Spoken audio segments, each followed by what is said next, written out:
Dreaming of building your perfect home in Boise, Idaho? Before you dive in, there are essential things to know, ensuring that your dream home becomes a reality without a hitch. So let's walk through a checklist of what to keep in mind when building a home. Budgeting and financing should always be number one. Building a dream home can be way more affordable than most people think, but there are tiers to new construction. The majority of homes built are really quite affordable, but the difference is that the more affordable the home is, the less customization and choices you will have. And it's important going into that new construction process that you understand what your true budget is.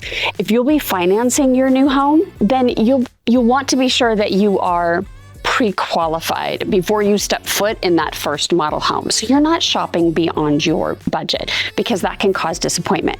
And if you happen to be paying cash, then know your cap, because you can customize till your heart's content, but there's always a price associated for that, and it can just keep climbing. Choosing the right home builder. It's important to research builders on the internet ahead of starting a new build, but just like anything else, don't believe everything you read on the internet. So I would suggest you ask about reputations. Word of mouth really is so important, way more valuable to you in the long run. What do other homeowners think about their own builder? But do be careful that you're talking to a homeowner that actually owns a home with that builder, because for whatever reason, folks love to complain about other builders' homes, even though they don't own one. So just be mindful of that. If you're not building a custom home, chances are you'll never meet the actual builder or owner of the company. You'll meet a sales rep and then a project manager for your particular build or community. If, however, you are going the custom build route, you just get a vibe off of various builders themselves. And you might meet with 4 custom builders and really only click with one, and that can be the right builder for you. But then Joe over here, he clicked with another builder and that became the right builder for him. So there are those builders with organic processes, they're more fluid, and then there are definitely those builders that have type A processes where everything is outlined. Neither process is better than the other, so long as you are okay with how that process plays out over the course of your build. Location and lot selection is really quite important, but it can vary greatly depending on your lifestyle.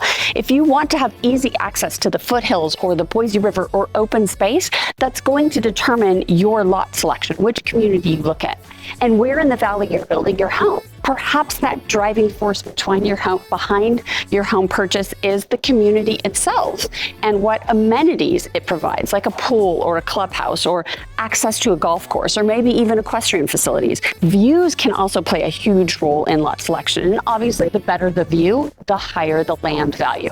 I most recently had a client who chose to build a custom home, and they had to decide between a waterfront lot or a view lot. And even though the waterfront lot costs more than the view, that was ultimately the view that they wanted. So they chose to build their home accordingly. And this really becomes a matter of touring the Treasure Valley and finding out what different areas offer, because it may be Boise, it may be Eagle, it may be Middleton. Do you want to pay more for a parcel in the north side of town to be close to outdoor recreation? Or are you okay having a longer drive because you can have a huge lot south of the freeway for less? How do you prioritize location? Would it be for community amenities or access to outdoor recreation or something else? Share in the comments below. It is so important to have a clear understanding of what your design preferences or your style are. Building a semi-custom or custom home can be truly enjoyable and way less overwhelming than when you're going in with this wide-arching view of what you want, but with no distinct direction. So it's important to know that not all options are available to customize. If you're not purchasing a fully custom home, chances are you can't move walls or redesign major floor plan spaces. There will be predetermined options for you to choose from. Like, you might be able to turn a front bedroom into an office with a glass French door rather than a single bedroom entrance. Or you can choose to add a fireplace in the living room. Or you may get to decide on the height of your garage. One of the bays can actually be a boat or RV garage rather than just a 3 traditional garage bay. Quick note on that. If you are building in Idaho and adding an RV or boat garage is within your budget, then I'd absolutely do it for resale, because everyone here has their toys. Whether you're building a semi-custom or a custom home, the permitting is never going to be left up to you. That is absolutely on your builder to obtain, to be sure that they are getting the proper inspections along the way and that they do have the proper permits for whatever you are building. Now, one thing to note is that if you are trying to add on an accessory dwelling unit or some other structure on your existing property and your home is already built, then that might fall back on you, or you should make sure that whatever contractor you hire is obtaining the proper permits and that you have the right zoning regulations for your particular area. If you're new to my channel, my name is Erica Toffel, Global Real Estate Advisor with Group 1 Sotheby's International Realty. I specialize in new construction and helping you relocate to the Boise, Idaho area and its surrounding cities. If you need help with any of your real estate needs, send me a text, write me an email, give me a call. My information is on the screen. And please be sure to like, subscribe, and hit the bell so you get notified each time I drop a new video. And if you're watching on your television, you can scan the QR code to contact me directly. If you are building a custom home, I would expect no less than 12 months from inception to completion. But honestly, it's probably closer to 18 months. If, however, you're going the semi-custom route, then some builders will get you in as quick as 8 months. Others will quote up to 12 months. A huge part of that process is the upfront permitting. But depending on the time of year, the permitting process can take longer because the city or county building departments are flooded with all the building permits that are coming in. So think spring in this beautiful weather, right? When everyone else is out shopping for lots and wanting to build. Every May, we have the Boise Parade of Homes, where builders will showcase their newest floor plans and their newest bells and whistles. The express purpose is to get buyers into those homes to generate projects at their other subdivisions. So within that 4 to 8 week period following the parade, you can expect building permit submission to increase dramatically. Once you break ground, things will move a little faster, or at least you'll be able to see actual things happening versus that initial period where your home is just going through red tape. If you decided on a builder, I recommend walking their model homes, walking the neighborhood that they've built in. If it's a custom builder, ask for referrals. Walk homes that their previous clients already live in. You can tell the quality of materials that they've used and just the overall durability and value of the home. If you're walking a subdivision and you're seeing warped siding on a majority of the homes, or you're talking with neighbors who are consistently complaining about crawl space drainage or plumbing fixtures, maybe it's worth looking elsewhere. You absolutely want a builder who holds itself to a high construction standard. And you might not know if you don't walk their homes. What would be questions that you would want to ask the builder or contractors if you were building a new home? Comment below. I'd love to hear what's top of your priority list. After you break ground, you will have a framing walkthrough. Your spaces they're framed, and you are able to identify then your electrical placement. They'll have a schematic, and they have predetermined locations that they're going to stick outlets and TV connections, etc.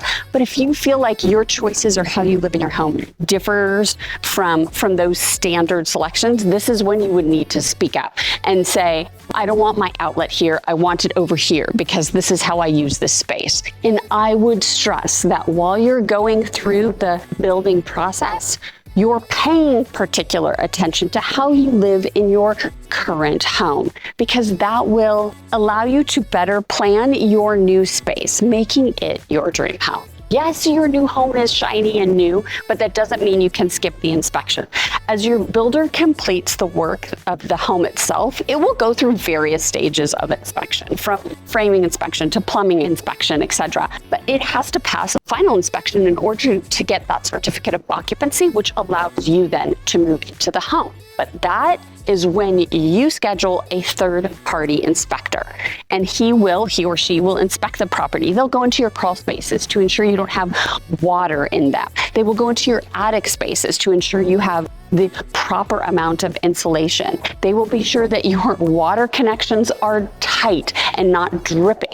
They will ensure you don't have creaking floorboards. Having inspections on new construction is so important. Even go so far as to say you have a second inspection done at the 11-month mark, so that before your 1-year warranty has expired, you are making sure that your crawl space is still dry and that your other major systems are still functioning as they should. So then let's discuss what you would expect with regards to warranty. Most builders will have a 1-year warranty on their construction craftsmanship. Then there will be separate warranties for your systems, like your HVAC and your water heater. And let me pause for a moment here and just say, make sure that you register all of your systems within the first 90 days of moving into your house. You will have a limited warranty on these systems, maybe 5 years. But if you register them within that first 90 days, it can extend that period out to 10 years. And it always seems it's right around that 8-year mark is when things start breaking. But if you have it registered, you know you're still covered. Oftentimes there are things that you want to do to your home to make it move-in ready for you that you might not have or might not be able to accomplish before the close of escrow, like installing a fence or maybe epoxy flooring in your garage. Absolutely ask builders for their recommendations, because they may have some sort of contractor discount, but you can also ask others for recommendations as well, like your real estate advisor or neighbors, to make sure that you are getting the best deal. You can compare pricing. Now, I know you wouldn't pick really specific weird things to put into your new home, but a lot of people do.